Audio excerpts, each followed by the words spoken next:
kami hormati.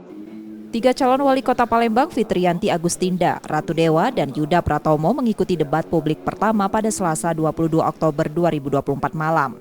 Debat mengangkat subtema kesejahteraan rakyat, kemajuan daerah, dan layanan publik. Ketiga calon memaparkan visi, misi, dan program untuk mengatasi berbagai permasalahan sesuai dengan subtema tersebut. Pertanyaan pertama diajukan pada calon nomor urut 1 Fitriyanti Agustinda mengenai meningkatnya angka stunting. Fitriyanti menjawab, ia akan memperkuat pendapatan keluarga miskin untuk memastikan gizi yang layak bagi ibu hamil dan bayi serta memberikan edukasi yang luas.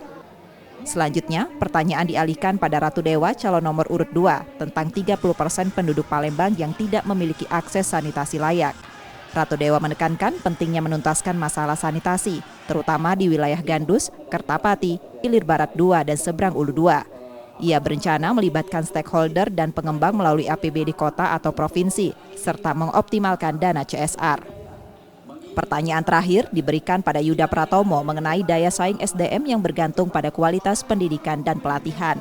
Yuda berjanji akan menyediakan akses pendidikan yang lebih baik, termasuk program sekolah gratis dan fasilitas pendukung dengan minimal jenjang sarjana.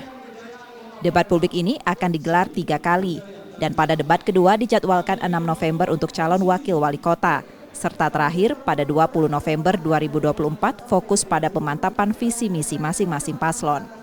Alhamdulillah hari ini kami Kota Palembang sudah selesai mengadakan debat publik yang pertama.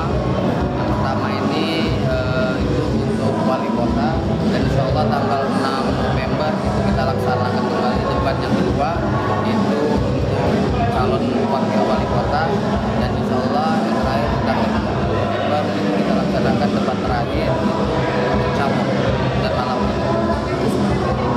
Temanya ini kesejahteraan masyarakat Kota Palembang tentang kesehatan, pendidikan, bahkan diambil juga dari tadi itu masalah stunting. KPU Palembang berencana mengevaluasi debat dari aspek keamanan, panelis, dan lainnya, serta meminta agar pendukung paslon lebih tertib. Reski Oktora, Muklas Diferensial, Kompas TV, Palembang, Sumatera Selatan.